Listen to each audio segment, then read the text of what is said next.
kaadhimamtoonnis bakkuma jirtanii kaatanii yaadannoo wareegamtoota jechuudhaaf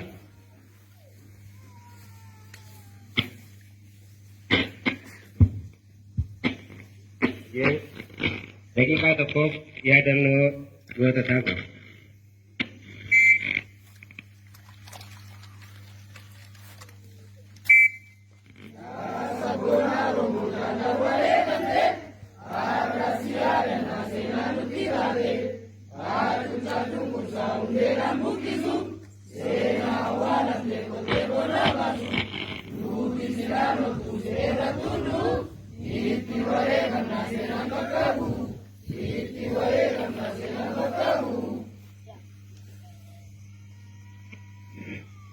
Nega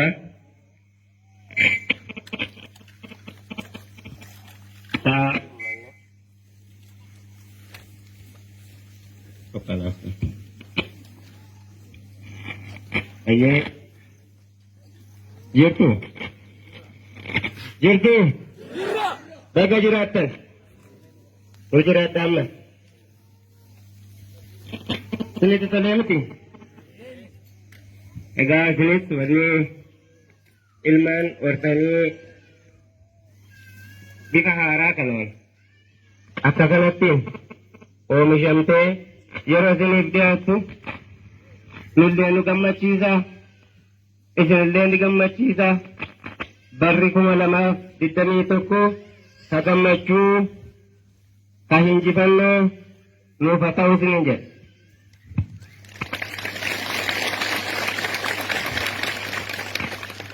Itti aansuudhaan akkasuma leenjistoota dadhabne kuufnee ogummaa qaban ofirraa dabarsanii ilmaan keessaniif sabaaf bakka buusuuf bifa kanaan isinii qindeessan barsiisota kanaan fayyaa nuu ta'aa jiraadhaa isiniin jennaan.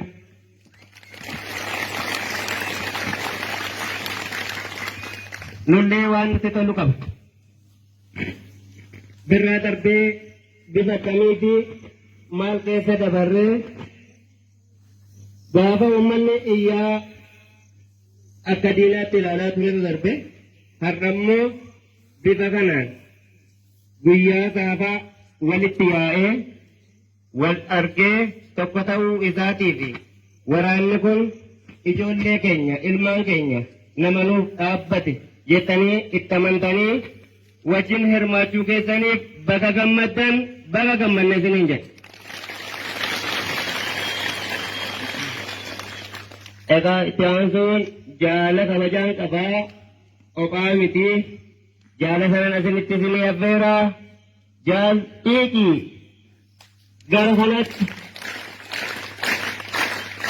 yoo xiqqoo waan qabnu waliin geenye muuxannoo qabnus yoo ta'e sagalee qabnus yoo ta'e jaallummaan keenya asirratti ana qofa fuula baruu miti akkasuma jaallan asirra turan sadarkaa rakkoo bu'aa bayii keessa darbanii uummata kanaaf ni wal barsiisan yoo maqaa sinii ta'e hadhaa hadhooftuu keessa jaala ofiraa itti wareeganii akka nama horii marmaqaleetti as keessatti dhiiseen baanu jechuudhaan nullee keessummeessan jaalle dhugaasaa jaalle obseera akkasuma ilmaan isaa wajjin jiran yoo illee kan hin daganne nuti isaan illee wal barsiisan jarri kun illee nuuma jiraatan jedhu fayyaa ta'aa naa jiraadhaa jaala gootiin wal isin dabarsa wal isin barsiisaa galatoo wal fuudha.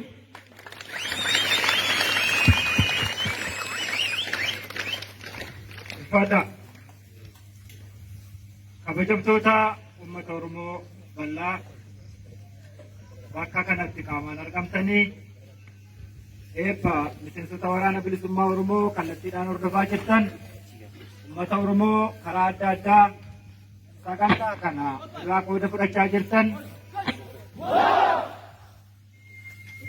kabajamaa akkasumas ajajaa waraana bilisummaa Oromoo Birgeedii lammaffaatti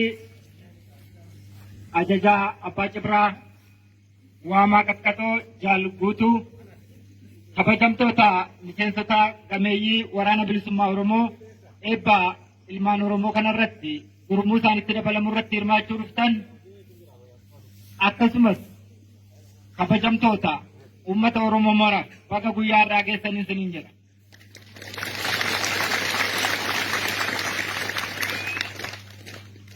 Qabsoon bilisummaa Oromoo akkuma beekamu waggaa 45 darbaniif Oromiyaa walabaaf Oromoo bilisa baasuuf godhame, Oromoo biyya abbaa isaa irratti mataa akka ol qabatu godhame, seenaa qabsoo Oromoo keessatti bakka irra gahamee hin beekne har'a gahuu keessaniif jala bultii mootummaa walabaa Oromiyaa ijaarrachuu keessan uummanni Oromoo baga geessanii baga geenye isiniin jedha.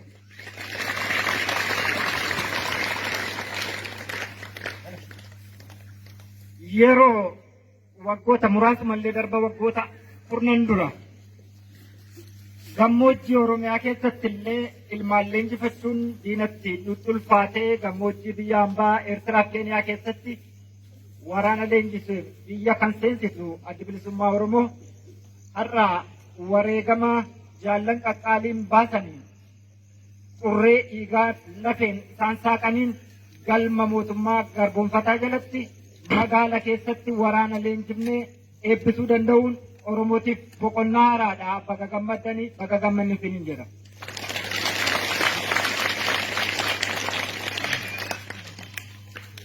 Akkuma beekamu biyyi kun haala keessa jirtu namni hunduu argaa jira.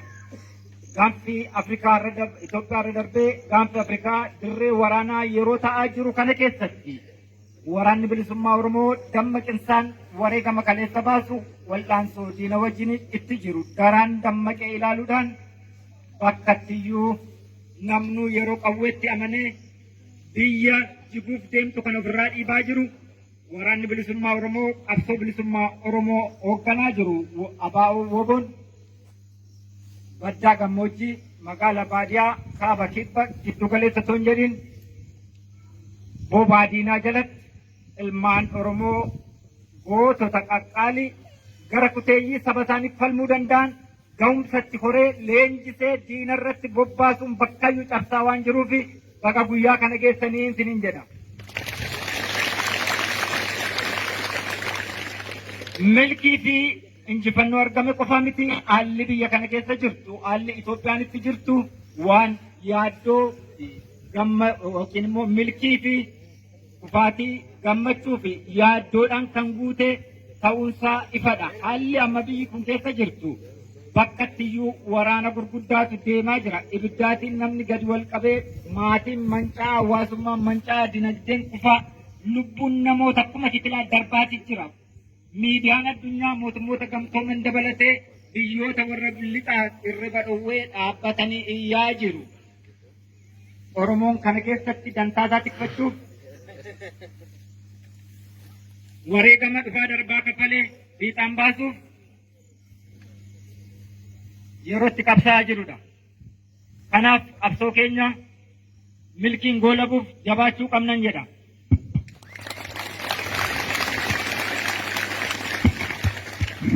Ayyee maaliin geggeessitu